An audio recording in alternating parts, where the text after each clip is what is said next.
अस्सलाम वालेकुम स्टूडेंट्स आज के लेक्चर में हम इंटरफ़ेस का इंट्रोडक्शन डिटेल से डिस्कस करेंगे। इसके बाद यहाँ पे एक बात, इस टॉपिक के अंदर बहुत सारी इम्पोर्टेंट बातें हैं, इम्पोर्टेंट पॉइंट्स हैं, वो समझने बहुत ज़रूरी हैं। कुछ बैकग्राउंड नॉलेज है जिसका होना आपको बहुत ज़्यादा ज़रूरी है। इसी वजह से आपको सेल साइकिल का जो टॉपिक है वो अच्छी तरह से क्लियर होगा अगर आपको वो बैकग्राउंड बातें जो हैं उनका नॉलेज अच्छी तरह से होगा। जैसे क्रोमोसोम, क्रोमेटिन में क्या डिफरेंस है, इसके अलावा डीएनए रेप्लिकेशन, बहुत सारी और बातें हैं जो इस टॉपिक से लिंक्ड हैं। लेकिन आपकी जो बुक है 9th क्लास की, उसके अंदर वो वाली बातें डिस्कस नहीं हुई, तो उनको भी हम साथ में लेके चलेंगे। तो वो टॉपिक से हट कर नहीं है, बिल्कुल बातें टॉपिक के साथ जुड़ी हुई हैं। वो समझेंगे तो आपको ये टॉपिक अच्छी तरह से क्लियर होगा। वो सारी बातें मैं आपको यहाँ पे बताऊँगा। तो सबसे पहले हम देख लेते हैं कि इंटरफ़ेस होता क्या है। जैसे कि आपको पता है, हमने पहले भी डिस्कस किया था, सेल साइकिल क्या होता है, लाइफ ऑफ सेल अपने लाइफ के अंदर जो भी इवेंट्स गुजारता है उसे हम कहते हैं सेल साइकिल। सेल साइकिल को हम दो मेन फेजेस में डिवाइड करते हैं। पहला फेज़ होता है इंटरफेज़, नेक्स्ट फेज़ होता है एम फेज़। इंटरफेज़ जो होता है it is a preparatory phase, जिसमें सेल अपने आप को प्रिपेयर करता है एम फेज़ के लिए।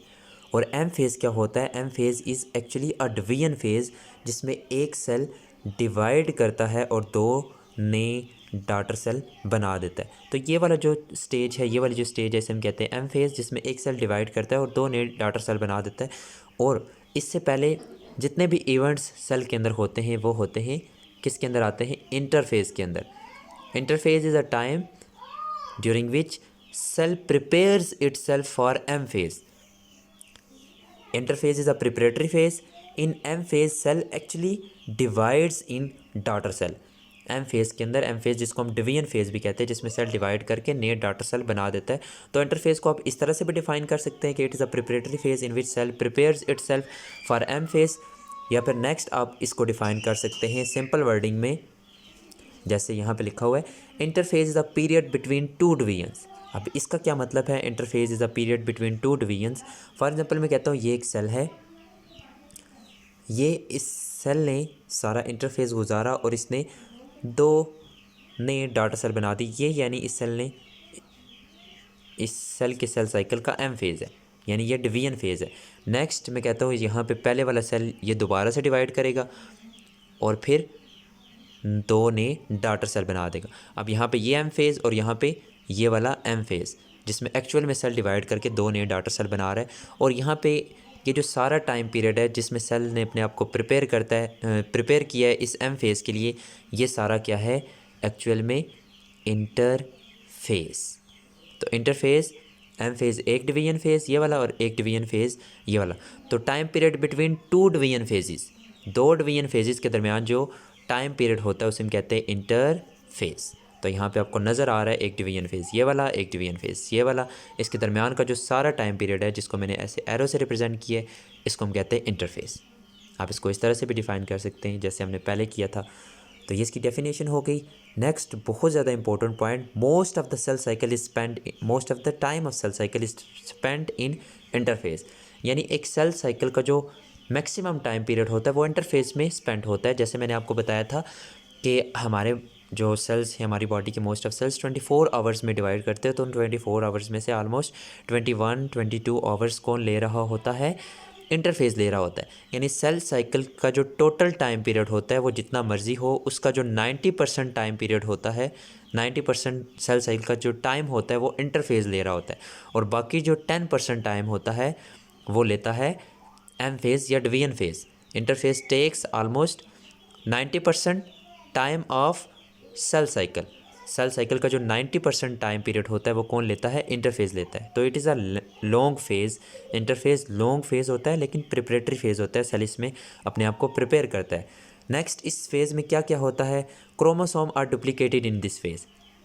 क्रोमोसोम या जो जेनेटिक मटेरियल होता है वो डुप्लीकेट होता है। डुप्लीकेट क्यों होता है उसकी रीज़न भी आपको बताता हूँ। जैसे मैं कहता हूँ ये सेल है, ये सेल का न्यूक्लियस है और इसके अंदर ये जेनेटिक मटेरियल प्रेजेंट है ग्रीन कलर में। जेनेटिक मटेरियल, ये आपको पता है जो सेल का जो जेनेटिक मटेरियल होता है वो क्रोमोसोम या क्रोमाटिन की फॉर्म में होता है। कब क्रोमोसोम की फॉर्म में होता है, कब क्रोमाटिन की फॉर्म में होता है, ये मैं आपको भी बताता हूँ। तो ये जेनेटिक मटेरियल है जो डीएनए से बना हुआ है। अब ये जो जेनेटिक मटेरियल होता है ड्यूरिंग इंटरफेस सेल अपने जेनेटिक मटेरियल की कॉपी बना लेता है। जैसे मैं कहता हूँ ये वाला ग्रीन वाला जेनेटिक मटेरियल पहले से मौजूद है। इसके बाद यहाँ पे ये जो रेड कलर में आपको नज़र आ रहा है ये जो जेनेटिक मटेरियल की कॉपी है ये बनती है ड्यूरिंग इंटरफेस। तो यहाँ पे ये ग्रीन कलर वाला जो फॉर एग्जांपल ये पहले से मौजूद जेनेटिक मटेरियल है और इंटरफेस के अंदर इस जेनेटिक मटेरियल की क्या बनती है, कॉपी बनती है। अब जेनेटिक मटेरियल की कॉपी क्यों बनती है, आपको पता है जो सेल्स होते हैं, जैसे ये एक सेल है ना, इसके अंदर जो जेनेटिक मटेरियल था ये सिर्फ अपने लिए था, ये ग्रीन कलर का जो जेनेटिक मटेरियल था। अब इससे जब दो नए डॉटर सेल बनते हैं तो दोनों नए डॉटर सेल्स के अंदर इक्वल अमाउंट में डीएनए डिस्ट्रीब्यूट करना है, तो इस वजह से ये अपने जेनेटिक मटेरियल की हूबहू एक कॉपी बना लेता है। तो उस कॉपी में से एक पार्ट, एक कॉपी किसके अंदर, एक डॉटर सेल के अंदर जाती है और एक कॉपी दूसरे डॉटर सेल के अंदर जाती है। तो इस वजह से डीएनए की डुप्लीकेशन, डीएनए की या जेनेटिक मटेरियल की डुप्लीकेशन ज़रूरी होती है। तो यहाँ पे आपकी बुक के अंदर क्रोमोसोम की डुप्लीकेशन का वर्ड यूज़ हुआ है। तो chromosome, chromatin, DNA, genetic material ये सारी मिलती जुलती टर्म्स है। अगर हम क्रोमोसोम और क्रोमाटिन को देखें तो chromosome basically condense form of DNA होती है जिसको हम ऐसे रिप्रेजेंट करते हैं, और chromatin loose form of DNA होती है। दोनों डीएनए और प्रोटीन से बने होते हैं, ये भी डीएनए और प्रोटीन से बना होता है, ये भी डीएनए और प्रोटीन से बना हुआ होता है। इस तरह से हम इसको क्रोमाटिन को रिप्रेजेंट करते हैं।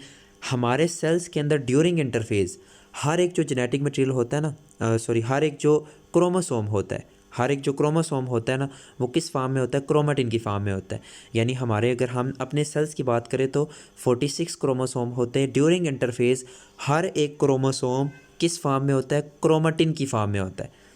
इस तरह से क्रोमाटिन की फॉर्म में, ये एक क्रोमाटिन, दो क्रोमाटिन, तीन क्रोमाटिन, इस तरह से 46 क्रोमाटिन होते हैं। ड्यूरिंग एम फेज़ या जो डिवीजन फेज़ होता है, हर एक क्रोमाटिन किस में कन्वर्ट होता है, highly condense form of DNA, उसे हम कहते हैं chromosome. Chromosome is highly condense form of DNA that is form during M phase, और chromatin is loose condense form of DNA. DNA is present in the form of chromatin during interphase. Interphase के दौरान जो DNA होता है वो chromatin की form में होता है। अब यहाँ पे एक बात आपको पता है, डीएनए जो जेनेटिक मटेरियल होता है उसकी कॉपी बन जाती है ड्यूरिंग इंटरफेस। तो हर एक जो क्रोमाटिन होता है उसकी कॉपी बन जाती है। जैसे मैं कहता हूँ ये पहला क्रोमाटिन, ये दूसरा क्रोमाटिन, 46 के 46 क्रोमाटिन की कॉपी बन जाती है, और वो कॉपी उस क्रोमाटिन के साथ अटैच रहती है। जैसे मैं कहता हूँ ये ग्रीन कलर की हर एक की कॉपी बन गई। तो इसके बाद जब क्रोमोसोम, ये क्रोमाटिन क्रोमोसोम में कन्वर्ट होते हैं तो उनकी हम इस तरह से एक आर्म ड्रा करने के बजाय उसकी दो आर्म्स बनाते हैं। यहाँ पे देखिए इसकी मैंने दो आर्म्स बनाई हैं, वो इस वजह से क्योंकि क्रोमोसोम पहले से क्या हुए डुप्लीकेट हुए ड्यूरिंग इंटरफेस। तो यहाँ पे इनकी जब कंडेंसेशन होती है तो उसके अंदर ये जो दो हम क्रोमेटिड बनाते हैं ना, उसका मतलब यही होता है कि हर एक क्रोमोसोम के अंदर एक जो क्रोमेटिड होता है ये पहले वाला होता है, और एक जो नई कॉपी बनती है ड्यूरिंग एस फेज़। ये बात आपने जहन में रखनी है। क्रोमोसोम के अंदर जो दो आर्म्स हम बनाते हैं ना इस तरह से, तो दोनों आर्म्स बनाने का मतलब ये होता है कि एक जो कॉपी होती है, एक जो डीएनए होता है, एक के अंदर जो डीएनए होता है, इसके अंदर जो डीएनए होगा ये पहले वाला होता है, और इसके अंदर जो डीएनए होता है ये कॉपी बनती है ड्यूरिंग इंटरफेस। तो हर एक क्रोमोसोम उसकी दो आर्म्स बनाते हैं इस तरह से। हर एक क्रोमोसोम 46 के 46 क्रोमोसोम की ऐसे दो आर्म्स, उनमें से एक पहले वाला और एक जो आर्म बनती है वो नई ड्यूरिंग इंटरफेस। इसके बाद एम फेज़ में आपको पता है ये क्रोमोसोम बनते हैं, वैसे ये क्रोमोसोम इस तरह से क्रोमाटिन की फॉर्म में होते हैं ऐसे। तो ये आपने जहन में रखना है। नेक्स्ट, अगर आपको इससे रिलेटेड कोई कन्फ्यूजन है तो आप नीचे कमेंट सेक्शन में पूछ सकते हैं। वैसे मैंने इसको थोड़ा डिटेल से नहीं डिस्कस किया क्रोमोसोम एंड क्रोमाटिन को, तो अगर आपको फिर भी समझ नहीं आया तो कमेंट सेक्शन में आप पूछ सकते हैं। नेक्स्ट, इंटरफेस के अंदर जो क्रोमोसोम होते हैं वो क्रोमाटिन की फॉर्म में होते हैं। Chromosome are in the form of chromatin. अभी मैंने आपको बताया है कि क्रोमाटिन और क्रोमोसोम क्या होते हैं। Chromatin is loose condense form of DNA, chromosome is highly condense form of DNA. इसके बाद इंटरफेस की तीन स्टेजेस हैं, वो आपको पता है, G1 फेज़, S फेज़ और G2 फेज़। ये तीन स्टेजेस हैं इंटरफेस की। तो अगर आपको इंटरफेस के बारे में शॉर्ट नोट आता है तो आप उसमें ये 4-5 पॉइंट लिख सकते हैं जो हमने अभी डिस्कस किया। और यहाँ पे एक बात कि इंटरफेस के दौरान सेल ग्रो करता है, साइज़ में भी बड़ा होता है और नंबर ऑफ़ ऑर्गेनेलिज भी इंक्रीज़ होती हैं। अब ये नंबर ऑफ़ ऑर्गेनेलिज क्यों इंक्रीज़ होती है, क्योंकि आपको पता है एक सेल से जब दो नए डॉटर सेल बनने होते हैं तो एक तो दोनों को इक्वल अमाउंट में डीएनए देना होता है, इस वजह से डीएनए की भी कॉपी बनती है और ऑर्गेनेलीज भी डुप्लीकेट होती है, ताकि इक्वल अमाउंट में ऑर्गेनेली एक सेल्स को जाएं और दूसरे सेल्स को भी इक्वल अमाउंट ऑफ ऑर्गेनेलीज जाएं। तो ये हो गया इंटरफेस का जस्ट ब्रीफ सा इंट्रोडक्शन। नेक्स्ट इसको G1 phase, S phase, G2 phase को भी हम डिटेल से डिस्कस करेंगे और नेक्स्ट हम M फेज़ के साथ इंटरफेस को कंपेयर भी करेंगे।